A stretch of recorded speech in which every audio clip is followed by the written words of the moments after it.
Hindi pa officially. Sino mag-approve, sir? Patent. Wala pang patent ang bagong logo ng Manila International Airport Authority o MIAA na inilunsad noong nakaraang linggo.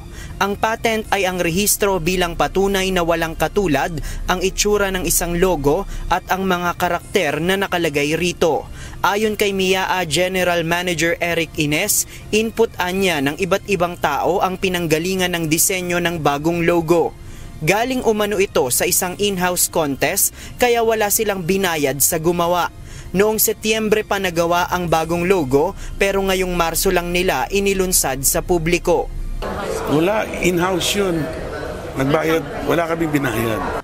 Binabalot ngayon ng kontrobersya ang bagong logo ng MIAA dahil ang karakter nito na itsurang agila ay kinuha lamang umano online. Napuna ng mga netizen na isang template sa isang online website na Dreamstime ang agila na inilagay sa logo ng MIAA. Sa logo breakdown na inilabas ng MIAA, ipinaliwanag nito ang simbolo ng nakalagay na agila. Ang asul-anilang ulo at pakpak nito ay sumisimbolo sa isang matatag na leadership, authority at commitment sa ligtas at efficient na operasyon sa airport.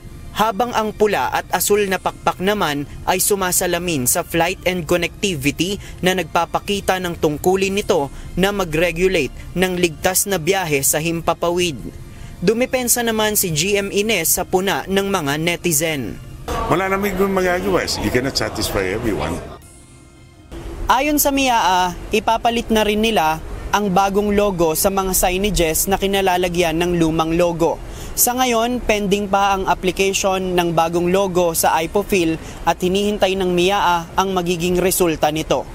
JP Nunez, UNTV, News and Rescue. Diyos ang aming sandigan, serbisyo publiko ang aming pinahahalagahan.